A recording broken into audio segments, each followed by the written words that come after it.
Kreativita je niečo ako zápalka. Jeden čas má extrémnu silu a horí veľmi silno, no po malej a krátkej chvíli zistíte, že vlastne tá sila už nie je a stratíte ten oheň, ktorý ste mali. A takisto je to aj s kreativitou, len rozdiel je v tom, že kreativitu si viete vycvičiť. Moje meno je Karol Rác s umeleckým menom Kalebzis, no a dnes sa tu porozprávame o tom, kde všade vieme nájsť kreativitu. Dnešný svet je už aj tak plný umelcov, zaujímavých ľudí a vlastne ľudí, ktorí niečo všelijaké možné tvoria. A to sú vlastne tí ľudia, od ktorých si vieme brať kreativitu, ale potom to máme aj svojich rodičov, bratov a ďalších rôznych ľudí, proste, ktorí máme v živote, od ktorých tiež vieme brať nejakú tú kreativitu a nejakú tú motiváciu do toho tvoriť. Motivácia a kreativita je dosť taká podobná vec, len je tam taký trošku rozdiel, že motivácia je to, čo vás hná dopredu a kreativita je to, čo sa vlastne deje tu. A takisto to funguje, že vlastne kreativita tiež vie niekedy odísť, takže tam už musí taktiež zasiahnuť nejaká tá disciplinárna kreativita, ktorá proste tvorí každý deň a proste ako tvoríte každý deň, tak sa to proste aj vyvíja potom. Samozrejme máte dni, kde tá kreativita je veľmi vysoká, za deň spravíte veľmi veľa zaujímavého, ale potom je tu deň, kde proste nespravíte nič a tá kreativita stojí, máte nejaký ten blok kreatívny, ktorý tam bude stať a vtedy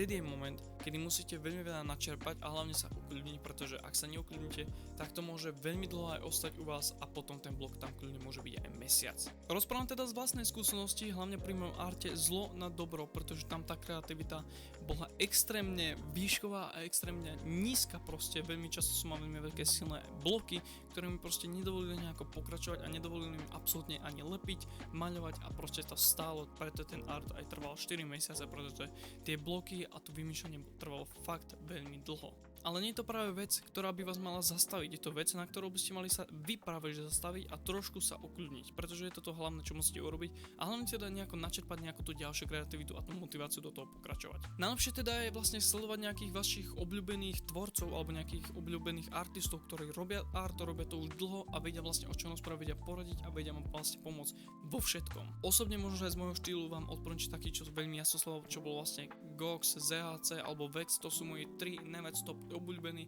sú jednoznačne plno ďalších, to sú proste moji favoriti, by som to tak povedal, každý máme vlastných, ale vlastne to sú ľudia, o ktorých som si bral kreativitu, inšpiráciu a ten môj vlastný štýl som si vlastne našiel cez nich. A vlastne ono, tie prvé kroky sú také, že učíte sa cez nich a potom vlastne keby opustíte a idete na takú svoju vlastnú cestu, kde vlastne nájdete aj svoj art, napríklad ja teraz čo tu robím, že lepím tie ako keby nite na to, vlastne nikdy som to nevidel a keď to robím, tak sa pri tom cítim, že to vlastne také niečo iné, trvá to strašne dlho, ale je to nejaká taká kreatívna vec, ktorá tu podľa mňa ešte nebola a myslím si, že ak sa to uchytí, tak to bude aj známe. Hlavne keď je teda hore, tak ju treba strašne využiť, pretože ona môže veľmi rýchlo klesnúť a potom budete smutní a vysto. Takže keď je hore, vtedy treba tvoriť, keď je dole, vtedy sa treba učiť. Je to ako keby taký jednoduchý balans medzi tým, že vlastne čo všetko sa s tým dá urobiť. Mám za sebou už 3 roky kreslenia, maľovania, takže už viem nejako ako ten art si viem aj ja nejako v sebe usporiadať, aby som bol ja spokojný, aby s tým ako tak boli ľudia spokojní, samozrejme musíme to nejako vyvážiť, čiže nejaké 50-50, ale vlastne aby aj tá hlava a tá kreativita vlastne vládala to celé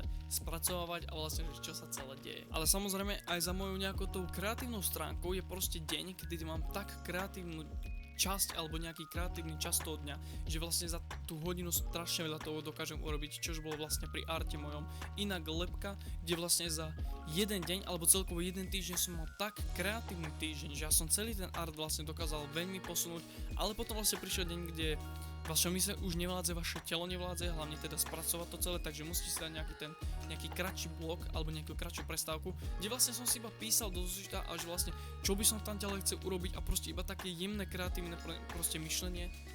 nejaké to menšie kreatívne myslenie a potom som to nejako aplikoval do toho obrazu. Takže preto stále hovorím, treba sa naučiť a potom to robiť. Alebo sa naučíte popri tom. Alebo to môžete urobiť hoci ako inak, len jak vám to je dobré. Ale kreativita, keďže veľmi teraz rozprávam o jednoducho len nejakého umenia artu alebo vlastne umenia obrazov, tak vlastne umenie, ono je to celkovo taká tá kreativita, či už robíte auta, či už robíte šport, všetko má nejaké to kreatívne myslenie a všetko raz potrebuje prestávku, takže nech robíte hocičo, stále potrebujete aj tú nejakú jemnú prestávku, pretože keď nepríde prestávka, príde blok a verte mi, že ten blok je oveľa horší a ten blok vlastne zastaviť